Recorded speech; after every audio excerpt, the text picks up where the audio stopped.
The morning sun cast long shadows across forward operating base Kandahar as Chief Warrant Officer Lyra, Ghostwriter, Nakamura ran her weathered fingers along the carbon fiber blades of the AH-64D Apache longbow.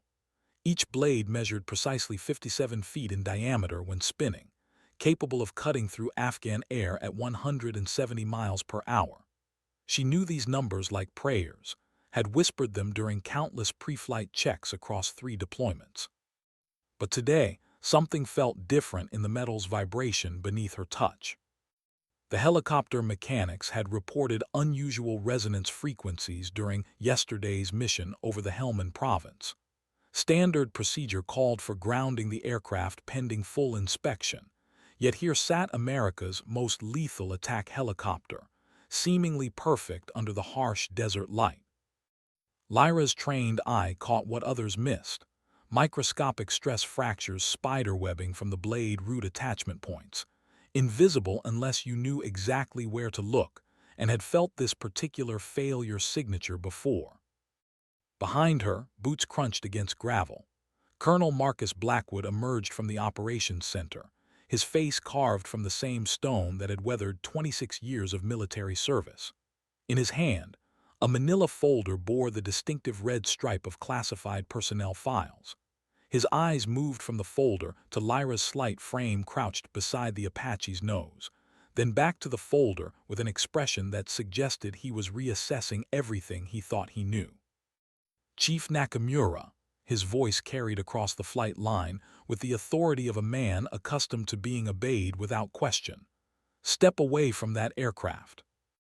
Lyra straightened slowly, dust cascading from her flight suit.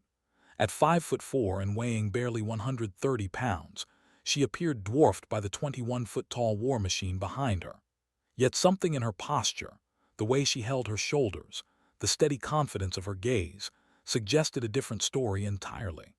The morning breeze caught her black hair, cut regulation short but somehow managing to frame features that spoke of her Japanese-American heritage with quiet dignity.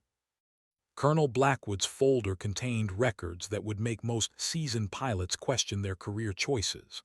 Combat flight hours that exceeded many squadron commanders. Commendations that read like fiction. A call sign earned not through bravado or accident, but through actions that had redefined what it meant to haunt enemy nightmares from 30,000 feet above the Afghanistan mountains. But none of that mattered now, because what Blackwood saw was a young woman who had just identified a potentially catastrophic mechanical failure that his entire maintenance crew had missed. The folder in his hands suddenly felt heavier than the Apache's empty weight of 11,000 pounds. The desert wind picked up, carrying with it the distant sound of rotors and the unmistakable scent of JP-8 jet fuel that clung to everything in this place. Lyra waited, her dark eyes never leaving the colonel's face, while somewhere in the distance, a radio crackled with routine communications that would soon become anything but routine. The war in Afghanistan had taught them all that appearances could be lethally deceiving. Today, that lesson was about to extend far beyond enemy combatants hidden in mountain caves. Colonel Blackwood opened the folder, his weathered fingers tracing over lines of text that told a story he was only now beginning to understand. The woman standing before him wasn't just another pilot assigned to his forward operating base. She was Chief Warrant Officer Lyra Nakamura, call sign Ghostwriter, holder of the Distinguished Flying Cross with 3 oak leaf clusters, the Silver Star, and a Purple Heart earned during a classified mission over the Hindu Kush that had left her aircraft riddled with bullet holes and her co-pilot bleeding out in the seat beside her. "Ma'am," Blackwood said, his tone shifting to something approaching reverence, "I believe we need to talk." Lyra nodded once, her attention still partially focused on the Apache behind her. The stress fractures she'd identified weren't random metal fatigue. They followed a pattern she'd seen before, during her second deployment when maintenance protocols had been rushed due to operational tempo. 3 helicopters had been lost to rotor failure that tour, taking 6 crew members with them into the unforgiving Afghan terrain. The blade root attachments are compromised, sir, she said quietly, her voice carrying the flat certainty of someone who had learned to deliver bad news without emotional decoration. Probably happened during the hard landing 2 days ago when Chief Warrant Officer Patterson had to auto-rotate after taking fire near Musicala. The stress concentration would have initiated microfractures that propagated with each subsequent flight cycle. Blackwood's eyes moved from the folder to the helicopter, then back to Lyra. How can you be certain? Because I've seen it before, Lyra replied, stepping closer to the aircraft's nose. She pointed to an area near the rotor mast where the morning sun revealed hairline shadows invisible from any other angle. The fracture pattern creates a distinctive stress field that affects the acoustic resonance of the entire rotor system. Your mechanics reported unusual vibrations, but they were looking for obvious damage instead of systematic failure. The colonel closed the folder with a soft snap that seemed to echo across the flight line. Around them, the forward operating base continued its daily rhythm, armored vehicles rolling past perimeter checkpoints, soldiers conducting equipment maintenance, the constant background hum of generators powering communications equipment. Yet something fundamental had shifted in this small corner of the war zone. Chief Nakamura, Blackwood said, I'm reassigning you to primary flight status, effective immediately. We have a situation developing in Sector 7 that requires someone with your particular skill set. Lyra's expression didn't change, but her fingers instinctively moved to touch the small silver wings pinned above her left breast pocket. The wings were slightly tarnished, worn smooth by years of handling, a gift from her father who had flown Hueys in Vietnam and understood the weight of carrying weapons into places where people wanted to kill you. What kind of situation, sir? The colonel glanced around the flight line, ensuring their conversation remained private. The kind where being underestimated might just save American lives. In the distance, another Apache was spinning up for a routine patrol, its twin General Electric T700 turboshaft engines building to their characteristic whine. The sound was familiar, comforting even, but Lyra knew that comfort could be lethally deceptive in this place where the sky held as many dangers as the ground below. The war was about to test everything she had learned about flying, fighting, and the thin line between courage and survival. Colonel Blackwood led Lyra across the flight line toward the operations center, a prefabricated structure reinforced with concrete barriers and surrounded by the constant activity of a forward combat outpost.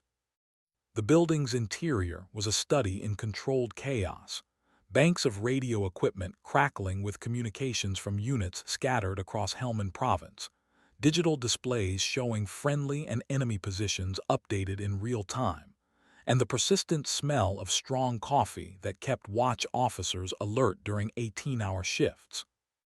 Gentlemen, Blackwood announced as they entered the briefing room, meet your new lead pilot for Operation Silver Ghost.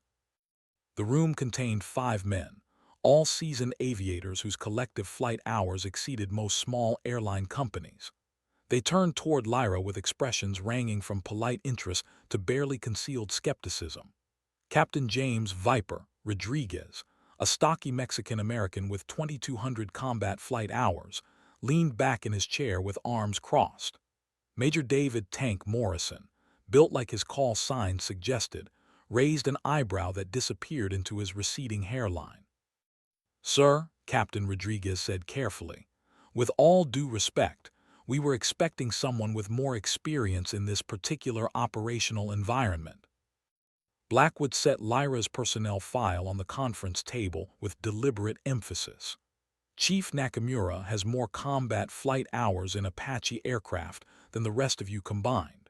She also has something you gentlemen lack, the ability to make enemy combatants believe they're being hunted by something that doesn't exist. Lieutenant Colonel Sarah Phoenix Chen, the only other woman in the room, leaned forward with interest. Chen commanded the base's intelligence operations and possessed the kind of analytical mind that could spot patterns in chaos. Explain the call sign, Chief. Lyra remained standing at attention, her voice steady and professional.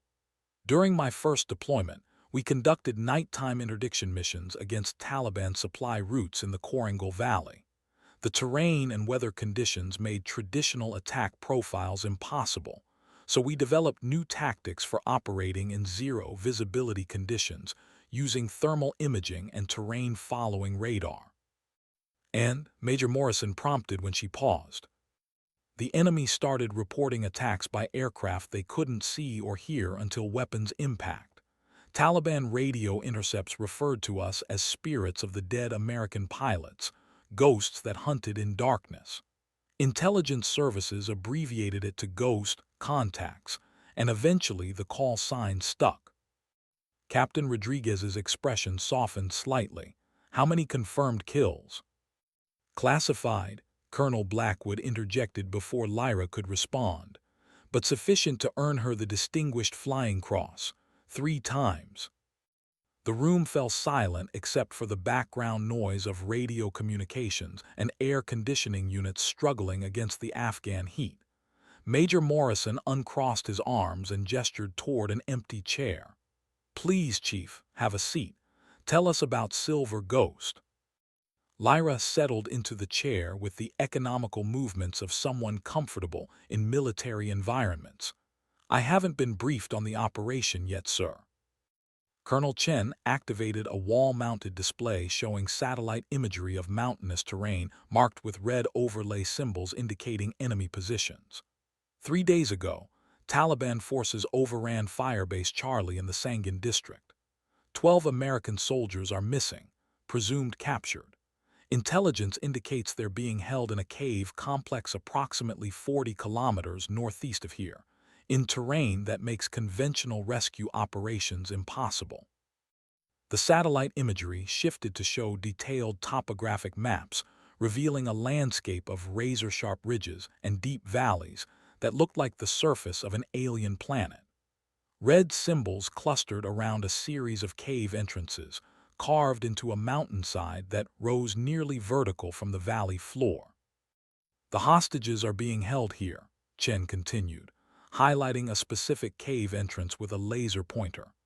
"But the approaches are covered by multiple anti-aircraft positions equipped with Russian-made SA-7 shoulder-fired missiles and heavy machine guns.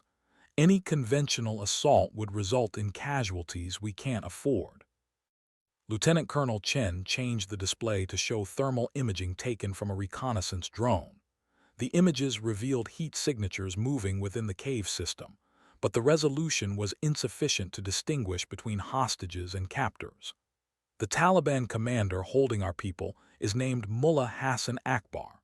Intelligence suggests he's planning to execute the hostages in 72 hours unless we meet demands that are politically impossible." Lyra studied the imagery with the focused attention of a predator evaluating prey.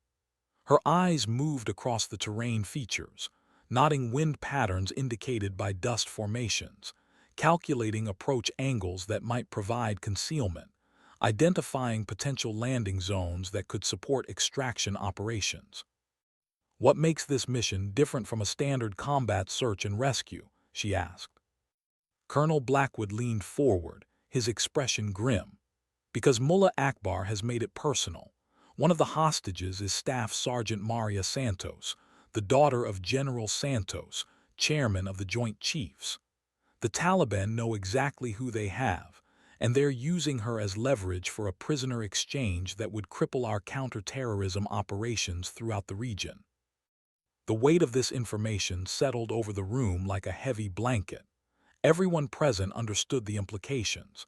Failure would not only cost American lives, but potentially destabilize the entire strategic situation in Afghanistan.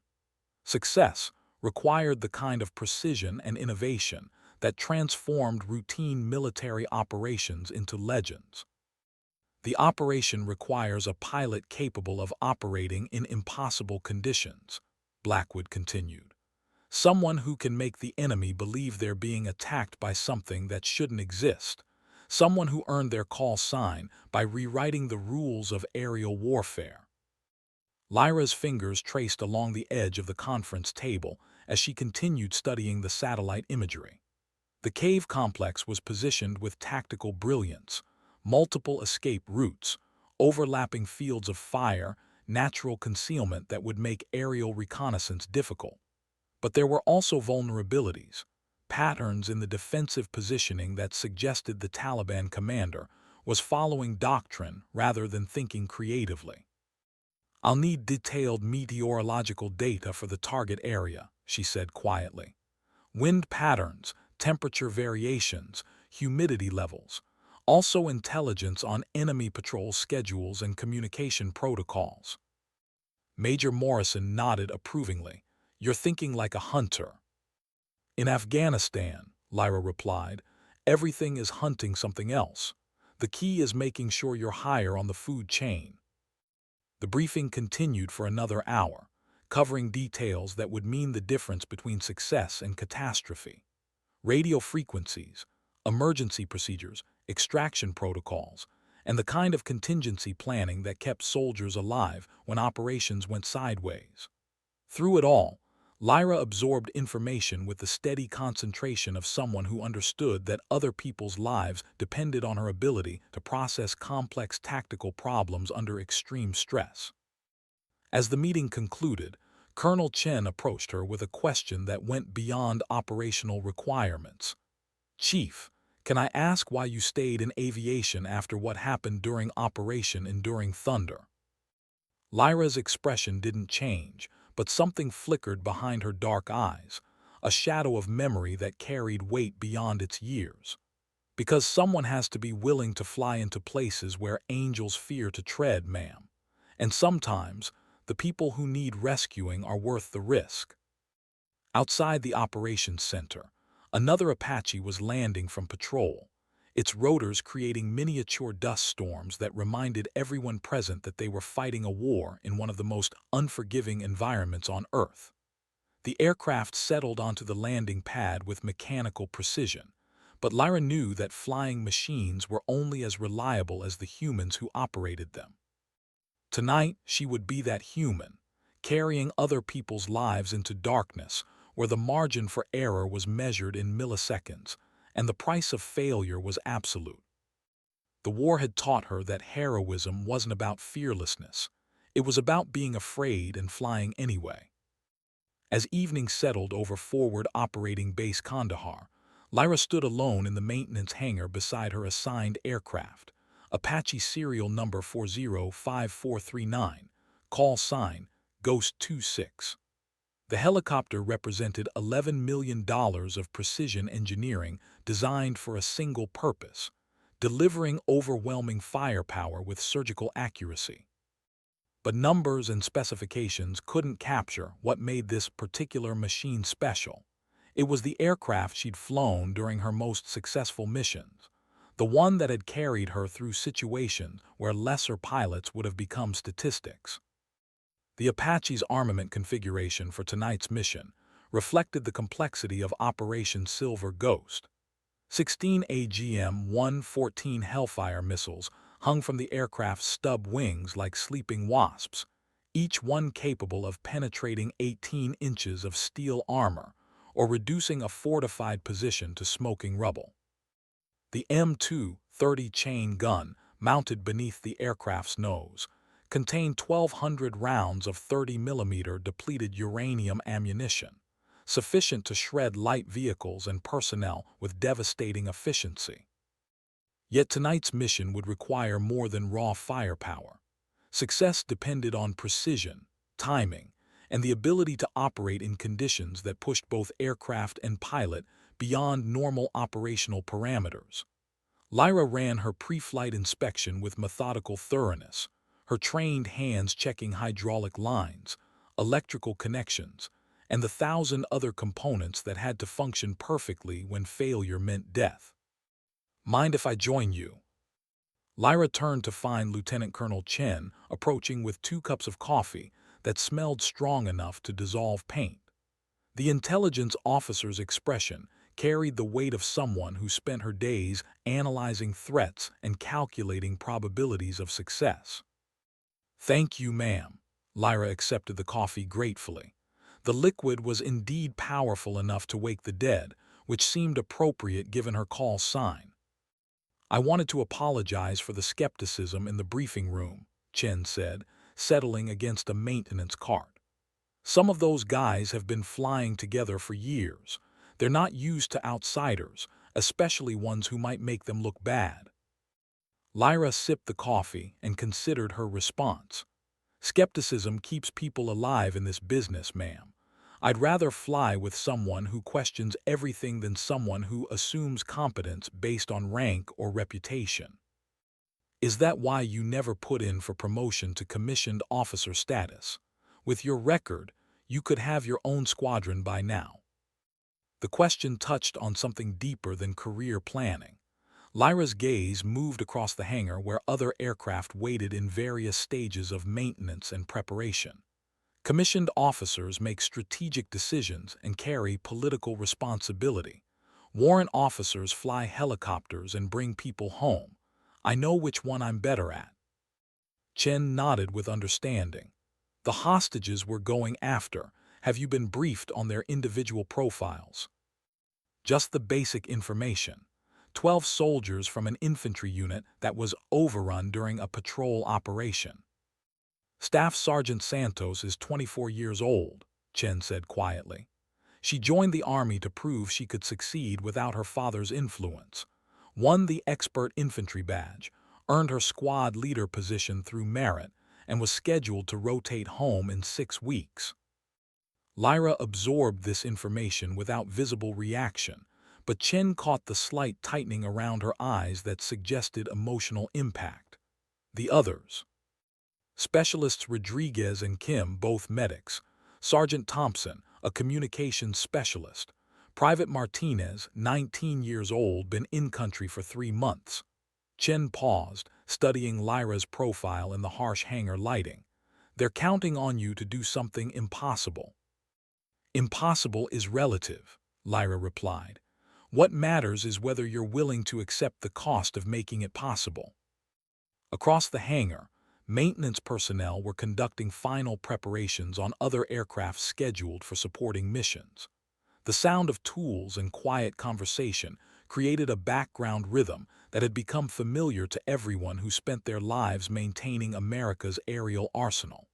But tonight felt different, charged with the tension that preceded operations where success couldn't be guaranteed through planning alone.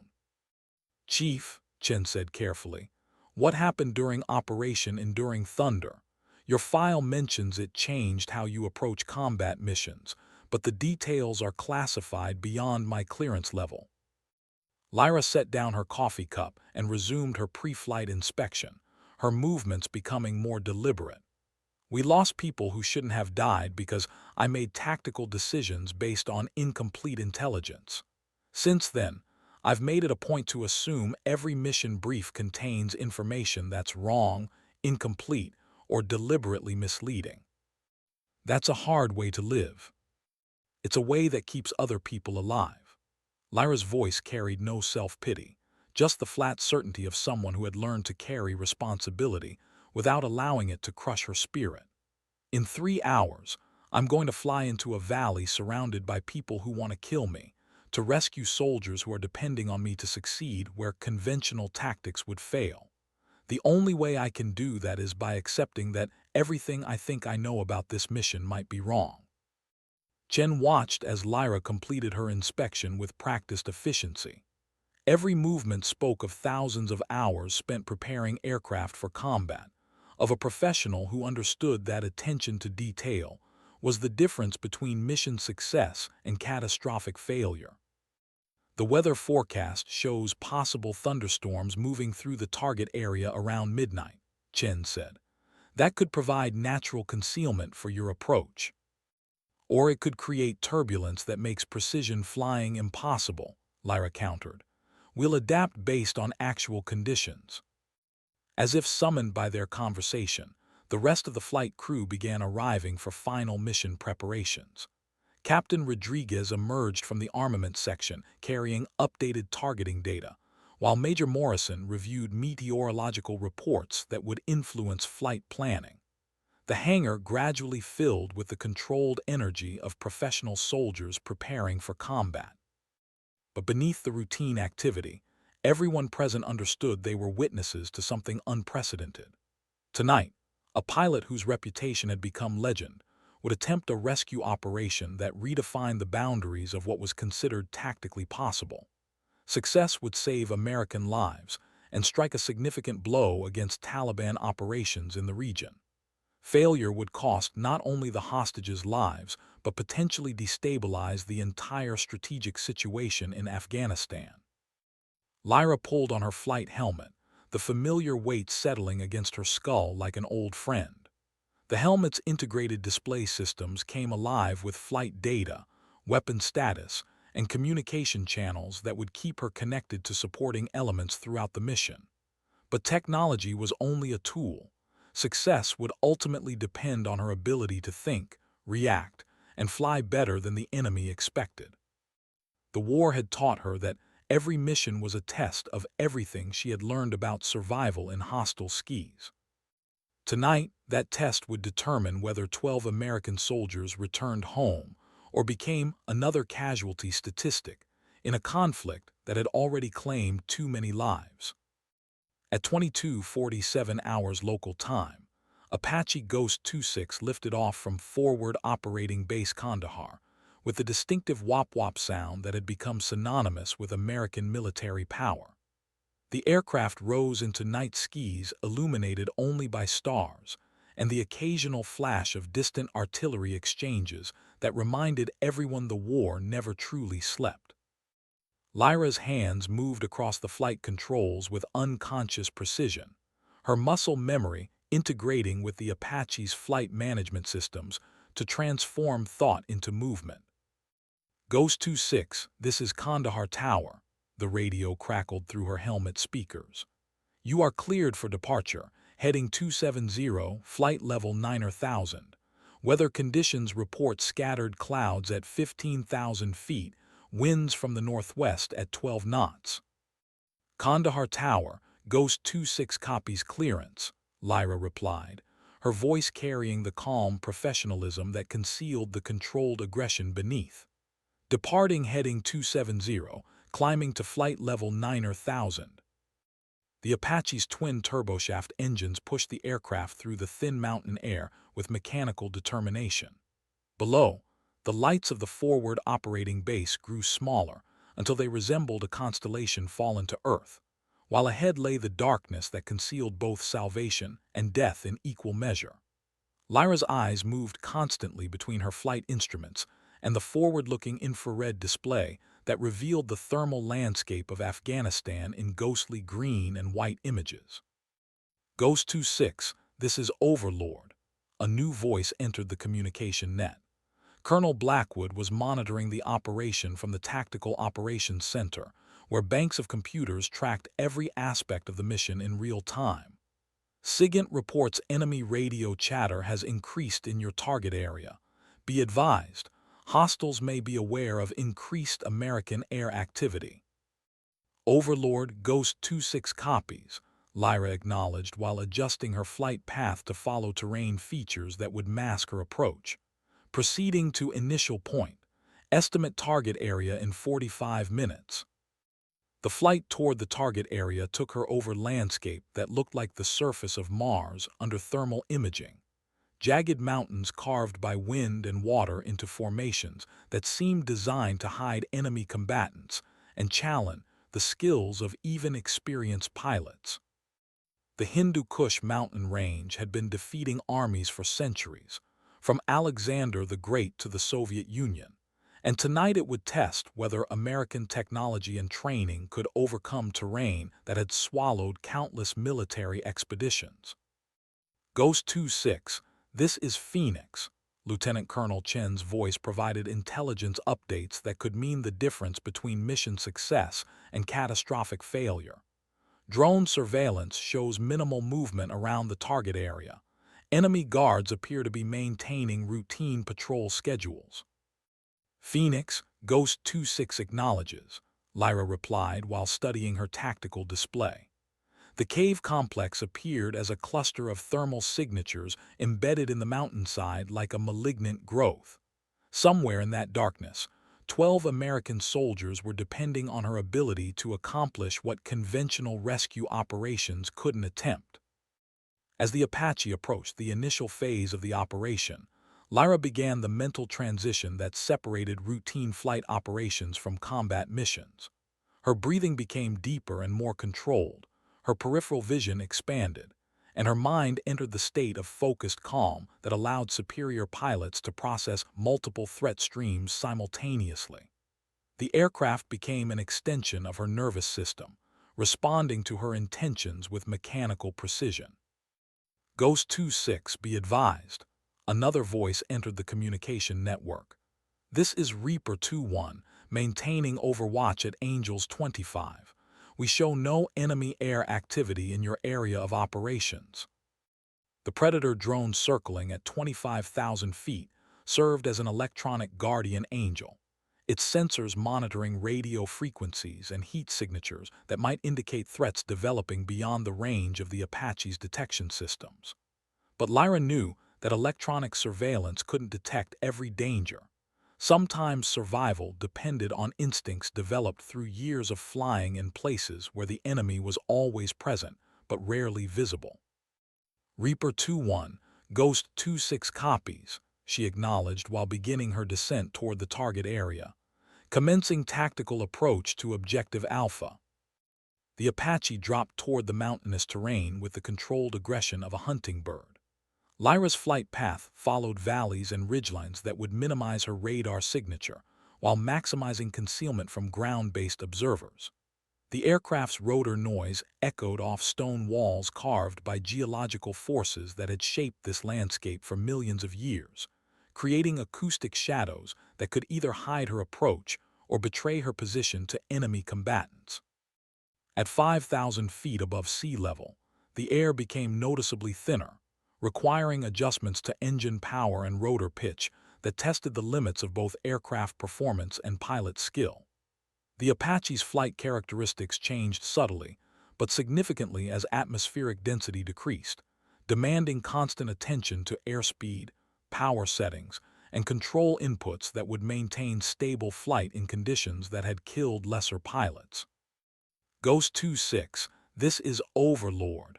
Colonel Blackwood's voice carried tension that reflected the weight of command responsibility. You are approaching the point of no return. Confirm your intention to proceed with the operation. Lyra's eyes swept across her instrument panel, confirming that all systems were functioning within normal parameters. Fuel quantity, weapon status, engine temperatures, hydraulic pressures. Every indicator showed green, but she knew that mechanical reliability was only part of the equation. Success would ultimately depend on her ability to outthink an enemy who had chosen the terrain and prepared defensive positions designed to defeat exactly the kind of rescue operation she was attempting. Overlord Ghost 26 confirms intention to proceed, she replied with voice that carried no uncertainty, commencing final approach to Objective Alpha. Below, the cave complex waited in darkness, surrounded by defensive positions that represented months of Taliban planning and preparation. But Lyra had something her enemies didn't expect: the willingness to attempt tactics that existed beyond the boundaries of conventional military doctrine. The war was about to discover what happened when the impossible became tactically necessary. The Apache descended through mountain air so thin that every control input required precise calculation to maintain stable flight. At 3,000 feet above the target area, Lyra could see the cave complex through her forward-looking infrared system, a cluster of thermal signatures that represented both the hostages she was here to rescue and the enemy combatants who would kill them if given the opportunity. The Taliban defensive positions were arranged with tactical sophistication that spoke to military training rather than guerrilla improvisation. Ghost 26, this is Phoenix. Lieutenant Colonel Chen's voice provided real-time intelligence updates. Thermal imaging shows 12 signatures in the primary cave system, consistent with hostage locations. We count approximately 30 enemy combatants in supporting positions. Phoenix, Ghost 26 copies 30 enemy personnel. Lyra acknowledged while studying the tactical display that overlaid enemy positions onto the mountainous terrain, requesting confirmation of hostage identification.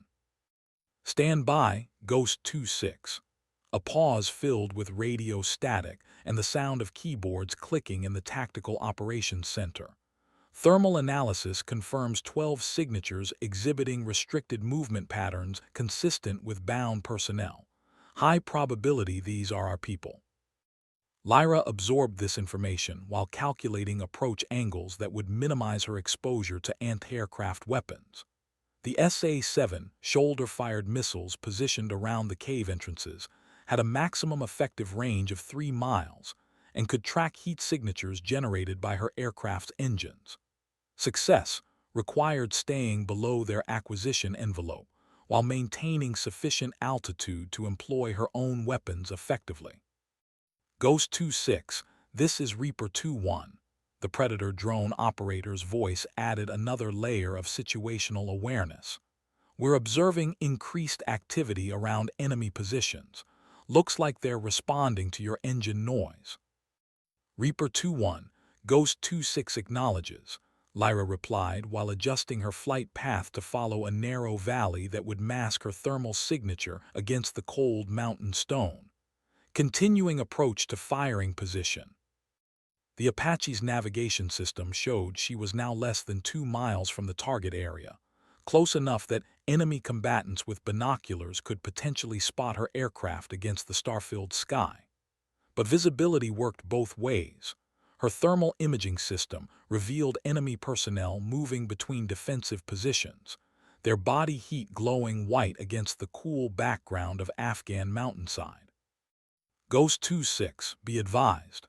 Colonel Blackwood's voice carried the controlled tension of a commander watching his people approach mortal danger. SIGINT reports enemy radio chatter indicating they're preparing to execute hostages if they detect rescue attempt.